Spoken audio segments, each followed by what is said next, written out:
गरीब बहू की कन्या पूजन। अरे सुमिता बहन सुनो तो सही। हाँ बोलो अनुपमा जी। चलो चलते हैं। कहाँ? अरे और कहाँ, नवरात्रि शुरू होने वाली है, साथ चलकर ही व्रत का सामान ले आते। सुमिता अपनी पड़ोसन की बात सुनकर दुखी सी हो गई। उसके पड़ोस में वो औरत अभी कुछ दिनों पहले ही रहने आई थी, जिसकी वजह से उसे सुमिता के घर के बारे में कुछ भी पता नहीं था। जैसे ही उसने सुमिता को अपने साथ चलने को बोला तो पीछे से एक मोहल्ले में ही रहने वाली औरत बोली, अरे बहना तुम भी किससे जाने को बोल रही हो? इस बेचारी के घर तो बस 2 वक्त रोटी बन जाए उसी में भगवान का एहसान है। इसके पास पैसे नहीं होंगे जो ये नवरात्रि का बढ़ती सामान खरीदे। क्यों सुमिता बहन? मैं भी परेशान हूँ, आप लोग जाइए। सुमिता की पड़ोसन कड़वी बातें सुमिता के मुंह पर मारकर चली गई। दरअसल सुमिता बेहद ही गरीब थी।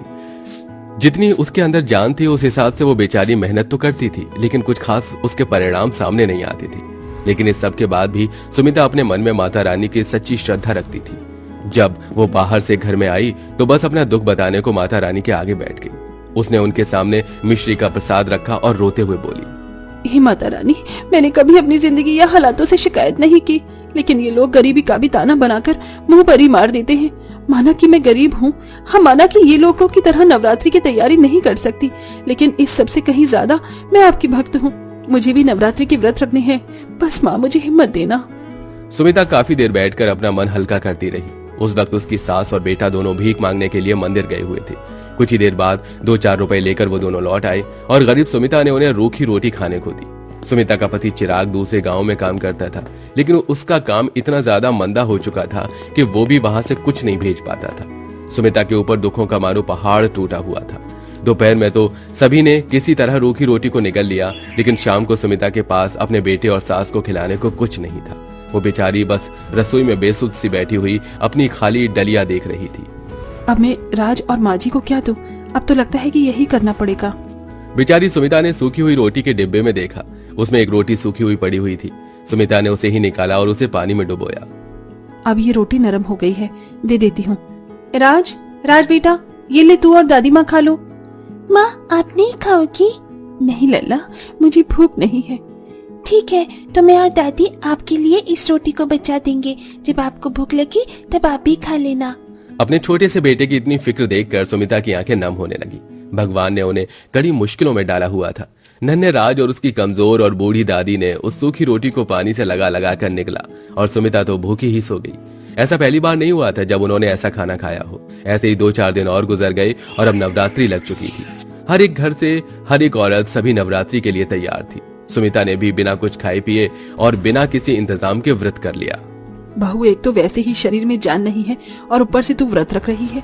पागल है तू? ये व्रत वगैरह मत रख। हमारे पास इन व्रतों को रखने के लिए कुछ भी नहीं है। माँ, व्रत को करने के लिए जो सबसे जरूरी है वो मेरे पास है। क्या? श्रद्धा। माँ, श्रद्धा सबसे अहम और जरूरी है। अगर श्रद्धा है तो व्रत है, और नहीं है तो वो बस खुद को भूखा रखने से ज्यादा कुछ नहीं है। ठीक है बहू, अगर तुझे व्रत रखने ही है तो तू रख ले, मैं क्यों बेवजह तुझे रोकूं। अपनी सास की इजाजत पाकर सुमिता खुश हुई, लेकिन व्रतों के दौरान ना तो सुमिता के घर में कोई फल था और ना ही कोई और चीज। बस सिर्फ उसके यहाँ मिश्री रहती थी, जो भी वो माता रानी को भोग लगाने के लिए इस्तेमाल करती थी। सुमिता ने लगातार नवरात्रि के 5 व्रत बिल्कुल भूखे रहकर पूरे किए, लेकिन आज का छठा व्रत उसे मुश्किल पड़ने लगा, क्योंकि उसे घर का भी काम रहता था और साथ ही अपनी सास और बेटे का पेट भरने की चिंता भी।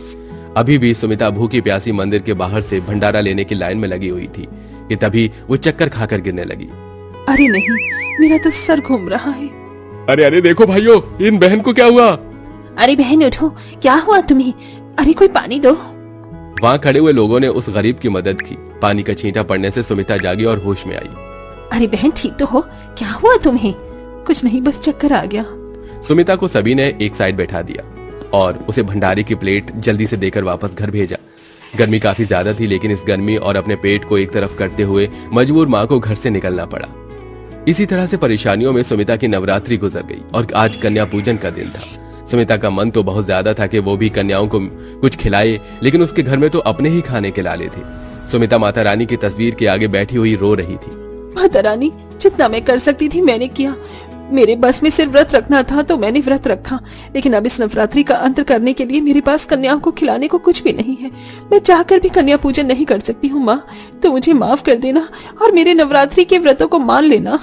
सुमिता ने सच्ची श्रद्धा से अपना काम कर दिया था। कहते हैं ना, अगर इंसान अपनी तरफ से वो सब करे जितना कि वो कर सकता है तो फिर नामुमकिन हालात में करिश्मे होते हैं। सुमिता के साथ भी करिश्मा हुआ। जब वो रो रही थी तभी माता रानी की तस्वीर बहुत ही ज्यादा सुंदर सुनहरी रोशनी में चमकी और स्वयं माँ दुर्गा ने सुमिता को दर्शन दिए।